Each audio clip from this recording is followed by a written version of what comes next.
सो आज का हमारा टॉपिक है स्ट्रक्चर ऑफ अमोनिया। तो अमोनिया को हम कैसे लिखते हैं बोले तो NH3।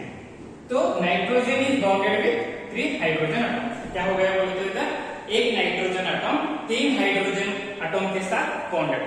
तो ये क्या है बोले तो ये नाइट्रोजन है और ये 3 हाइड्रोजन क्या हो गया बोले तो बॉन्डेड। ओके, तो ये क्या होता है बोले तो ये एक लोन पेयर है। कैसे लोन पेयर है बोले तो अगर हम NH3 की बात करें तो नाइट्रोजन का क्या है बोले तो एटॉमिक नंबर कितना है नाइट्रोजन का 7 है। तो कैसे लिखते हैं बोले तो 1s2 2s2। ओके, तो अगर हम हाइब्रिडाइजेशन ये करें तो ये क्या है हमारा बोले तो ग्राउंड स्टेट हो गया। तो यहाँ में कितना है 2 है और ये क्या है बोले तो हमारा p है। p में कितना रहते हैं 3। तो 3 मतलब कितना रहता है बोले 3 है ना, 1 2 3। ओके, तो इसमें क्या होता है बोले तो नाइट्रोजन को 3 हाइड्रोजन एटम्स बॉन्डेड है, एक हाइड्रोजन एटम और ये क्या है बोले तो हाइड्रोजन एटम है।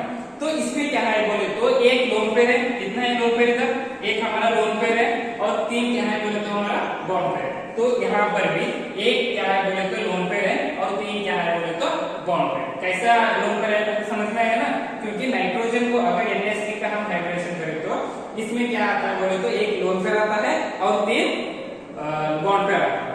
तो 3 बॉन्ड पेयर का मतलब क्या होगा बोले तो नाइट्रोजन को क्या हो गया बोले तो 3 हाइड्रोजन एटम अटैच हो गया इधर 3 क्या हो गया बोले तो ये हाइड्रोजन एटम अटैच हो गया और एक लोन पेयर है ना, ये लोन पेयर क्या रहता है बोले तो ऐसा लोन पेयर फॉर्मेशन होता है। ओके, तो ये क्या है बोले तो अगर हम हाइड्रोजन नाइट्रोजन की बात करें तो इसका जो बॉन्ड नंबर कितना रहता है बोले तो 101.7 पिकोमीटर। क्या है बोले तो अगर हाइड्रोजन नाइट्रोजन हाइड्रोजन का बात करें तो बॉन्ड नंबर कितना रहता है बोले तो 101.7 पिकोमीटर। अगर हम हाइड्रोजन नाइट्रोजन हाइड्रोजन का बीच में बॉन्ड एंगल की बात करें तो कितना रहता है बोले तो बॉन्ड एंगल 107.8 डिग्री रहता है। ओके, तो ये क्वेश्चन आता है ammonia is highly soluble in water. Ammonia is highly soluble in water. क्यों अमोनिया वाटर में हाईली सॉल्युबल होता है बोल के क्वेश्चन पूछ रहे हैं। जो वाटर में हाईली सॉल्युबल है बोले तो due to the presence of hydrogen bonding, due to the presence of hydrogen bonding की वजह से क्या होता है बोले तो अमोनिया वाटर में हाईली सॉल्युबल है। तो इसमें और एक क्वेश्चन आता है ammonia is basic nature. Ammonia is a basic in nature. Ammonia a basic in nature. क्यों ammonia basic in nature formation होता है बोले तो क्योंकि अगर अमोनिया वाटर के साथ रिएक्ट करे तो तब क्या होता है बोले तो हाइड्रोजन क्या करता है बोले तो एक इलेक्ट्रॉन्स नाइट्रोजन को देता है। इसकी वजह से क्या होता है बोले तो ammonia is a basic in nature. और इसमें क्या होता है बोले तो ammonia is a high boiling point बोल के भी क्वेश्चन आता है। क्यों बोले तो due to the presence of hydrogen bonding की वजह से क्या होता है बोले तो अमोनिया में ये फॉर्मेशन होता है। ओके, क्या है बोले तो अमोनिया, अगर अमोनियम सॉल्ट को हम कौन सा भी एसिड के साथ रिएक्ट करें तो हम कौन सा बेस ऐड करने के बाद कौन सा कॉम्प्लेक्स फॉर्मेशन होता है बोल के देखेंगे। तो वीक बेसिस का मतलब क्या होता है बोले तो जो भी हाइड्रोक्साइड आयन ये क्या होता है वीक बेसिस रहता है। और जो एसिड का मतलब ये ammonium chloride so ammonium sulphate ये एसिड्स ऐड करने के बाद हमारा वीक बेसिस का फॉर्मेशन होता है। तो कैसे बोले तो ये क्या है बोले तो हमारा जिंक सल्फेट है। So when zinc sulphate is reacts with sodium hydroxide, तो सोडियम हाइड्रोक्साइड क्या है अमोनियम हाइड्रोक्साइड। तो ये क्या है तो zinc sulphate is reacts with ammonium hydroxide. Ammonium hydroxide क्या है हमारा वीक बेस है। तो तब क्या होता है बोले तो ये जिंक एंड जो हाइड्रोक्साइड है ना, जिंक हाइड्रोक्साइड फॉर्मेशन होता है। जब ये कलरलेस रहता है तब क्या होता है बोले तो ये व्हाइट पीपीटी फॉर्मेशन होता है। क्या जिंक हाइड्रोक्साइड। तो उसके बाद क्या होता है बोले तो अमोनियम सल्फेट हमको जो बाकी रिएक्शन बचता है। ओके, इसके बाद क्या है बोले तो ferric chloride. So when ferric chloride is reacts with ammonium hydroxide, when ferric chloride is reacts with ammonium hydroxide, तो तब क्या होता है बोले तो व्हेन आयरन डाइऑक्साइड, तो क्या होता है बोले तो ब्राउन पीपीटी आपको फॉर्मेशन। इधर क्या हो रहा था आपको व्हाइट पीपीटी फॉर्मेशन हो रहा था, लेकिन इधर क्या होता है बोले तो ब्राउन पीपीटी फॉर्मेशन होता है। ओके, तो इसके बाद क्या होता है बोले तो metal ions detected by the ammonia. तो अमोनिया ऐड करने के बाद कौन सा मेटल है बोल के हमको कैसा वो कॉम्प्लेक्स को फॉर्मेशन होता है बोल के देखेंगे। मतलब एक कॉपर है, कॉपर 2+ है, तो उसको हम अमोनिया ऐड करें तो अमोनिया ऐड करने के बाद कौन सा कॉम्प्लेक्स फॉर्मेशन होता है और कलर क्यों चेंज होता है बोल के हम कैसे देखेंगे बोले तो metal ions detected by the ammonia. तो यहाँ पर क्या है बोले तो कॉपर यानी कॉपर +2 है, तो इसका कलर कैसा है ब्लू है। तो before adding the ammonia, so when copper is reacts with ammonia, तो इसके बाद क्या होता है बोले तो एक क्यूप्रा अमोनियम आयन बोल के एक कॉम्प्लेक्स फॉर्मेशन हो गया। ये दोनों क्या हो गए बोले तो एक कॉम्प्लेक्स आयन फॉर्मेशन हो गया। लेकिन जब हमारा ये ब्लू था, ब्लू कलर में था, जब अमोनिया ऐड करने के बाद क्या होगा बोले तो ये ब्लू पीपीटी फॉर्मेशन हो गया। तो इसमें क्या पता चलता है बोले तो अगर ब्लू कलर से ब्लू पीपीटी का कलर मालूम हो गया बोले तो यहाँ पर कॉपर का जो क्यूप्रा अमोनियम कॉम्प्लेक्स फॉर्मेशन हुआ बोल के हमको मालूम है। ओके, तो उसके बाद क्या है बोले तो सिल्वर है। तो सिल्वर का क्या है बोले तो ये एक्वियस स्टेट में है। तो एक्वियस स्टेट का मतलब क्या होता है बोले तो ये कलरलेस में है। तो silver is reacts with chloride यानी क्लोरीन मॉलिक्यूल्स, तो ये भी क्या है बोले तो ये एक्वियस सॉल्यूशन में है। तो दोनों कंबाइन होने के बाद क्या होता है बोले तो जब सिल्वर वो कलरलेस था, जब सिल्वर क्लोरीन के साथ रिएक्ट होने के बाद यहाँ पर क्या होता है बोले तो व्हाइट पीपीटी होता है। तो व्हाइट पीपीटी से हमको क्या पता चलता है बोले तो यहाँ पर रिएक्शन फॉर्मेशन हो गया यानी कॉम्प्लेक्स यहाँ पर फॉर्मेशन हो गया बोल के आपको मालूम होता है। ओके, तो उसके बाद क्या है बोले तो इधर सिल्वर क्लोराइड। तो व्हेन सिल्वर क्लोराइड क्या है बोले तो ये सॉलिड स्टेट में है। तो सॉलिड स्टेट में मतलब एक कलर कैसा है बोले तो व्हाइट पीपीटी का है। तो when silver chloride is reacts with ammonia, silver chloride is reacts with ammonia, तब क्या होता है बोले तो जो व्हाइट पीपीटी से कलरलेस फॉर्मेशन होता है ना, यहाँ पर क्या होता है बोले तो Cl मॉलिक्यूल एक्वियस स्टेट में होता है और इधर क्या होता है बोले तो सिल्वर अमोनियम फॉर्मेशन होता है यानी कलरलेस होता है। तो कलरलेस का मीनिंग क्या होता है बोले तो यहाँ पर कॉम्प्लेक्स फॉर्मेशन हो गया बोल के मालूम होता है। लेकिन जो सिल्वर क्लोराइड था वो क्या था बोले तो व्हाइट पीपीटी था। तो व्हाइट पीपीटी से क्या होता है बोले तो वो कलरलेस होता है ना। तो कलरलेस से हमको ये पता चलता है कि ये कंपाउंड कॉम्प्लेक्स फॉर्मेशन हो गया बोल के पता चलता है। यूजेस ऑफ अमोनिया, तो ये अमोनिया कहाँ पर यूज करता है बोल के देखेंगे। तो पहला वाला क्या है बोले तो अमोनिया कहाँ पर यूज करता है बोले तो नाइट्रोजेनियस फर्टिलाइजर्स, जो खेत में जो दवाई मारते हैं ना, जो भी मारते हैं, फॉर एग्जांपल यूरिया रहने दो, अमोनियम नाइट्रेट रहने दो, अमोनियम सल्फेट रहने दो, अमोनियम फॉस्फेट रहने दो, सो वो सभी प्रिपेयर करने के लिए क्या होता है बोले तो अमोनिया का ये यूजेस होता है। ओके, और क्या है बोले तो manufacture of inorganic nitrogen compound, जो भी हमको इनऑर्गेनिक कंपाउंड्स जो नाइट्रोजन का इनऑर्गेनिक कंपाउंड्स का प्रिपेयर करने के लिए क्या होता है बोले तो ये बहुत इंपॉर्टेंट है। फॉर एग्जांपल नाइट्रिक एसिड, तो अगर हम नाइट्रिक एसिड को हम मैन्युफैक्चर करने के लिए क्या होता है बोले तो नाइट्रोजन कंपाउंड्स बहुत इंपॉर्टेंट है। और कहाँ पर यूज करता है बोले तो लिक्विड अमोनिया। तो अगर हम लिक्विड अमोनिया की बात करें तो ये कहाँ पर यूज करता है बोले तो रेफ्रिजरेंट में यूज करता है। लिक्विड अमोनिया कहाँ पर यूज करता है बोले तो रेफ्रिजरेंट में यूज करते हैं। तो इसमें एक क्वेश्चन आता है, so why does NH3 act as a Lewis base? Why NH3 act as a Lewis? क्यों NH3 Lewis base की तरह एक्ट करता है बोले तो क्योंकि नाइट्रोजन में क्या होता है बोले तो एक लोन पेयर है ना, तो इसकी वजह से क्या होता है बोले तो लेविस बेस का मतलब क्या होता है, ये डोनेट करता है। लेविस एसिड का मतलब क्या होता है, वो एक्सेप्ट करता है। तो ये जो नाइट्रोजन में क्या होता है बोले तो एक लोन पेयर है, इसकी वजह से क्या करता है बोले तो एक लोन पेयर वो डोनेट करता है ना, इसकी वजह से ammonia it acts as a Lewis base. Okay, good morning students, so this is Virsheti Kamble. So in today's section we will see nitrogen. So nitrogen forms a oxo acid. तो nitrogen क्या करता है बोले तो total 3 types of oxo acid formation होता है। Okay, जैसे हम अलोट्रोप खोल के बोलते हैं ना, ये ऐसे क्या होता है बोले तो ऑक्सो एसिड फॉर्मेशन होता है। कौन कौन सा होता है बोले तो एक H2, N2, O2, इसको हम क्या बोलते हैं बोले तो हाइपोनिट्रस एसिड। क्या बोलते हैं, हाइपोनिट्रस एसिड।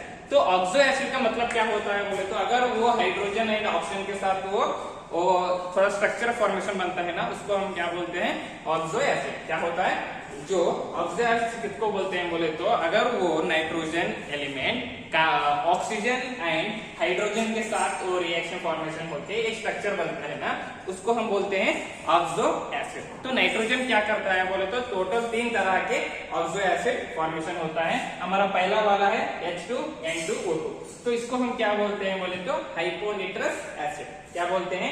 H2N2O2 को हाइपोनिट्रस एसिड। ये कॉम्पिटिटिव एग्जाम के लिए इंपॉर्टेंट है। देखो जो भी कॉम्पिटिटिव एग्जाम के लिए क्या है बोले तो ये इंपॉर्टेंट है। ऐसे ये देते हैं H2N2O2 नेम को क्या करता है बोले तो नीचे देता है।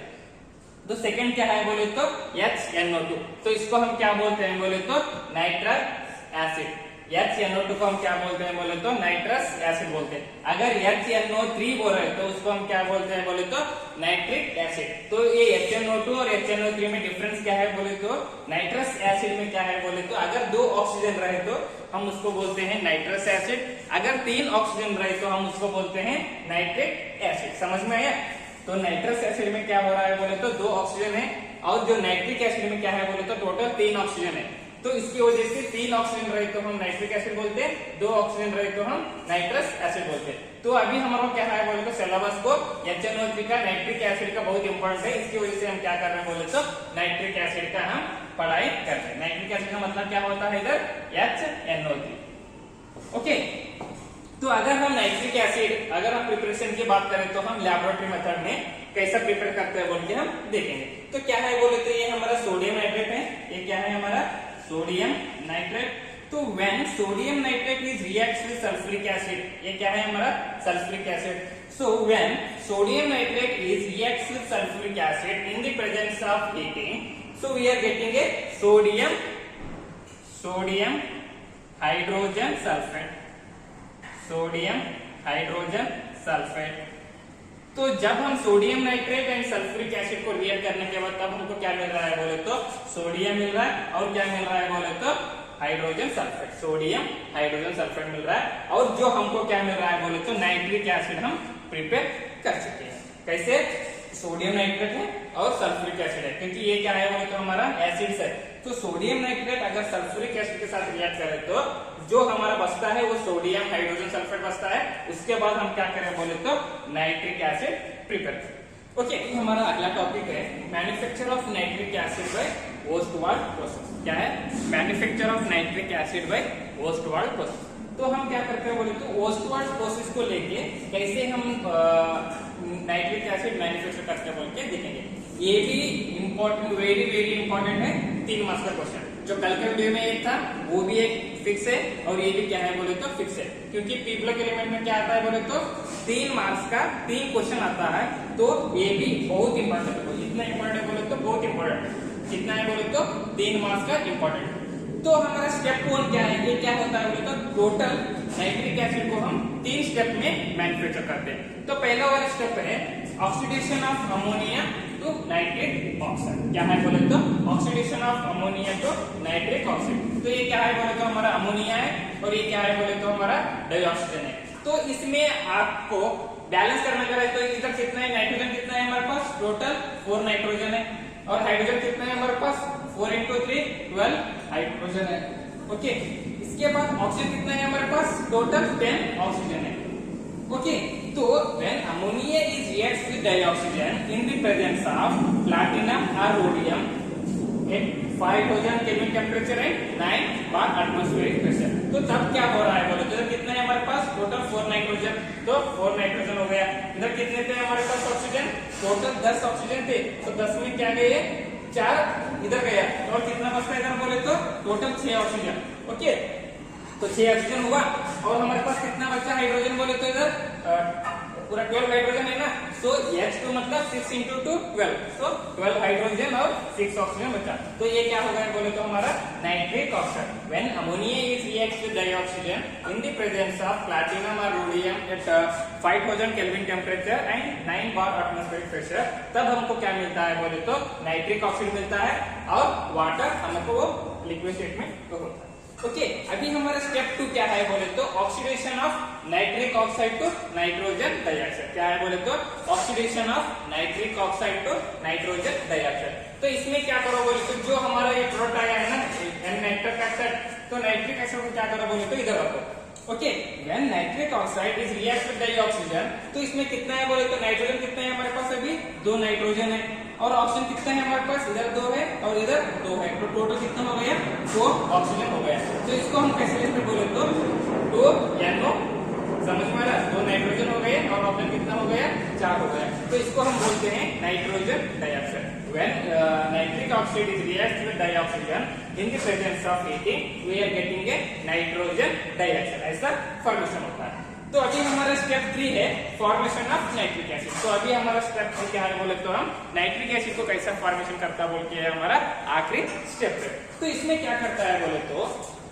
when नाइट्रोजन डाइऑक्साइड, ये हमारा आया था ना प्रोडक्ट, तो ये क्या करो बोले तो इधर रखना।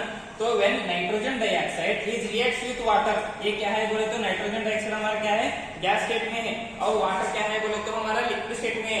सो when nitrogen dioxide is reacts with water, we are getting a HNO3 यानी नाइट्रिक एसिड, और क्या मिल रहा है बोले तो हमारे को नाइट्रिक ऑक्साइड मिल रहा है। तो इसमें क्या होता है बोले तो जब हमारा ये रिएक्शन फॉर्मेशन होता है ना, जब रिएक्शन फॉर्मेशन होने के बाद हमारा जो HNO3 का मास कितना है बोले तो 68% ही ये फॉर्मेशन होता है। लेकिन जब हम H2SO4 ऐड करते हैं ना, तब क्या होता है बोले तो वो डिहाइड्रोलाइज होके ये हमको 98% ऑफ प्योर नाइट्रिक एसिड मिलता है। समझ में आ रहा, जब हमारा ये नाइट्रोजन डाइऑक्साइड एंड वाटर को रिएक्ट हो रहा था ना, तब हमको क्या हो रहा था बोले तो नाइट्रिक एसिड हमको 68% ही आ रहा था। तो तब हम क्या करें बोले तो सल्फ्यूरिक एसिड ऐड किए थे। तो सल्फ्यूरिक एसिड ऐड करने के बाद क्या होता है बोले तो डिहाइड्रोलाइज होके हमको 98% ऑफ प्योर नाइट्रिक एसिड मिल गया। ओके, तो ये क्या है बोले तो बहुत इंपॉर्टेंट है, देखो अच्छा तरह से ये तो। ओके, तो अभी क्या है बोले तो हमारे स्ट्रक्चर ऑफ नाइट्रिक एसिड, क्या है बोले तो स्ट्रक्चर ऑफ नाइट्रिक एसिड। तो स्ट्रक्चर ऑफ बोले तो कैसे ये करते हैं हम बोले तो HNO3 बोल के ये करते हैं। तो इसमें क्या है बोले तो ये हाइड्रोजन हो गया और ऑक्सीजन हो गया, नाइट्रोजन हो गया, ऑक्सीजन ऑक्सीजन, मतलब एक नाइट्रोजन को 3 ऑक्सीजन ग्रुप और एक ऑक्सीजन को हाइड्रोजन ग्रुप। तो इसमें क्या होता है बोले तो जो हाइड्रोजन ऑक्सीजन है ना, इस दोनों के बीच में एंगल कितना रहता है बोले तो 102 डिग्री एंगल रहता है, यानी बॉन्ड एंगल। हाइड्रोजन ऑक्सीजन के बीच में कितना रहता है बोले तो बॉन्ड एंगल 102 डिग्री रहता है। और अगर हम हाइड्रोजन ऑक्सीजन की जो बॉन्ड लेंथ की ये करें तो कितना रहता है बोले तो 96 पिकोमीटर रहता है हाइड्रोजन एंड ऑक्सीजन का। अगर हम नाइट्रोजन एंड ऑक्सीजन का दोनों का हम बॉन्ड लेंथ एक करें तो कितना होता है बोले तो 140.6 पिकोमीटर रहता है, किसका, नाइट्रोजन एंड ऑक्सीजन का। अगर हम नाइट्रोजन एंड ऑक्सीजन इस दोनों का हम बॉन्ड लेंथ का देखें तो कितना होता है बोले तो 121 पिकोमीटर, यानी नाइट्रोजन एंड ऑक्सीजन का 121 पिकोमीटर रहता है। तो अगर हम नाइट्रोजन ऑक्सीजन के इन तीनों के बीच में बॉन्ड एंगल देखें तो कितना रहता है बोले तो ये 130 डिग्री रहता है, यानी नाइट्रोजन ऑक्सीजन।